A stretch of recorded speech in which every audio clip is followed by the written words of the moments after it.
اعوذ باللہ من الشیطان الرجیم بسم اللہ الرحمن الرحیم صلی علی الحبیب صلی اللہ تعالی علی محمد. میں ہوں ڈاکٹر محمد یاسین ملک اور آپ سب کو کہتا ہوں جی اپنے پیج پہ خوش آمدید. یوٹیوب ہے یا فیس بک ہے, آپ اس کو لائک کریں, سبسکرائب کریں اور آ جائیں میرے پیج پہ تاکہ نئی نئی ویڈیوز آپ لوگ دیکھ سکیں.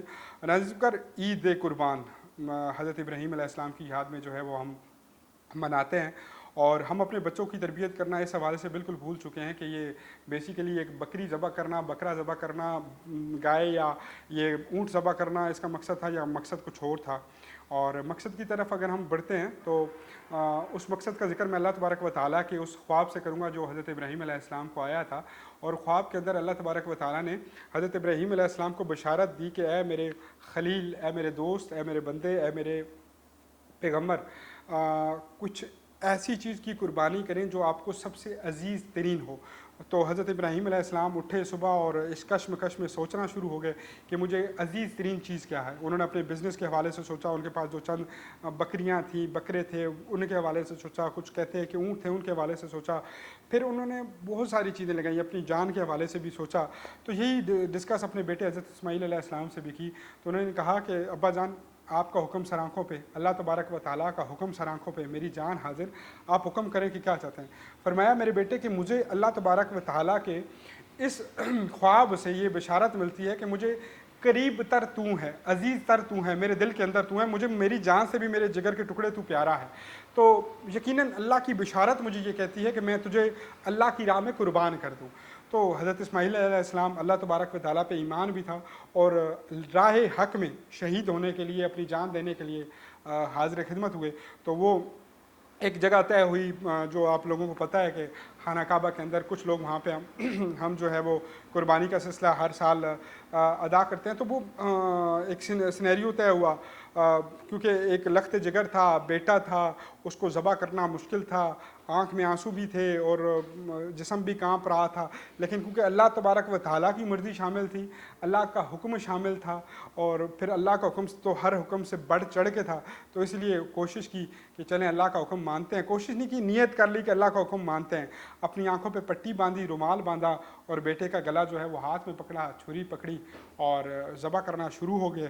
اور ناظرین ذوالفقار یہ وہ عمل تھا جہاں پہ حضرت اسرائیل علیہ السلام تشریف لے کر آئے اور وہ حضرت اسماعیل علیہ السلام کو ہٹا کر ایک دمبا جو ہے وہ حضرت ابراہیم علیہ السلام کے ہاتھوں میں دیا, اور وہ خون کا دمبا جو ہے وہ آج ہم رسم ابراہیم, رسم خلیل اللہ اور رسم قربانی, یہ جو قربانی ہے وہ کر رہے ہیں. اب اس کا مقصد کیا تھا؟ کیا اللہ تبارک و تعالیٰ یہ چاہتا تھا کہ دنیا کو بتائے کہ میرا بندہ جو ہے وہ میرے سے بڑی محبت کرتا ہے اور اس نے دیکھو اپنا بیٹا قربان کر دیا؟ یہ تو چلے بتا دیا. اس کے علاوہ آج 2000 سال سے زیادہ ٹائم ہو چکا ہے. کملی والے آقا حضرت محمد صلی اللہ علیہ وسلم کو اس دنیا سے گئے ہوئے 1400 سال ہو گئے, 1400-1500 سال ہو گئے, لیکن حضرت ابراہیم علیہ السلام 400-500 سال اس سے بھی پہلے تھے. تو ہم کہہ سکتے ہیں کہ 2000 سال بعد بھی آج جتنی قربانی ہوتی ہے وہ پچھلے سال نہیں ہوتی ہوگی, اور پچھلے سال جو ہوئی ہے وہ اس سے پچھلے سال نہیں تھی. یعنی کہ یہ جو رسم خلیل اللہ ہے, یہ جو رسم عید قربان ہے, یہ دن بدن بڑھتی جا رہی ہے اور لوگ اس کے اندر محبت کا اظہار مزید کرتے جا رہے ہیں. اور کہیں اندازے کے مطابق کہ پاکستان, میرا پیارا پاکستان, ان ملکوں میں شامل ہے جس میں قربانی تقریباً ہر دوسرا گھر کرتا ہے. اور یہ بڑی ہمارے لیے خوشی کی بات ہے کہ ہم بطور منافق ہی صحیح, معذرت کے ساتھ, لیکن ہم قربانی کر کے ایک اللہ کی یاد میں, اللہ کے پیغمبر کی یاد میں جو ہے وہ یہ سلسلہ کرتے تو ضرور ہیں. اب میں کیونکہ ولاگ لمبا ہو جائے گا تو میں مدعے پہ آؤں گا کہ میں آپ لوگوں سے کہنا کیا چاہتا ہوں. اب اگر ہم یہ بات کرتے ہیں کہ یہ جی ایسے ہوا, یہ جی ویسے ہوا, ہم نے اتنے کا دمبا لایا, لاکھ روپے کا دمبا, سیلفیاں اپلوڈ کرنی ہیں, ہم نے WhatsApp status, Instagram, Facebook پہ اوپر لکھنا ہے, ہم نے شکر الحمدللہ, اور پھر ایکسٹرا. اگر یہ عید قربان ہے کہ ساری فیملی کو نیچے گرانا اور بتانا کہ میرا یہ دمبا میں نے اس بار قربان کر رہا ہوں یا کر رہی ہوں, تو خدا کی قسم آپ کی قربانی قبول نہیں ہوگی. سیکنڈ چیز یہ کہ اگر آپ نے اپنی فریجیں بھرنی ہیں, اپنی بہنوں کے بھائیوں کے گھر بھرنے ہیں, تو خدا کی قسم آپ کی قربانی قبول نہیں ہوگی. نمبر تھرڈ پوائنٹ, اگر آپ نے منافقت کرنی ہے سوشل میڈیا کے اوپر اور ایکسٹرا لوگوں کو بتانے کے لیے, تو واللہ آپ کی قربانی نہیں ہوگی.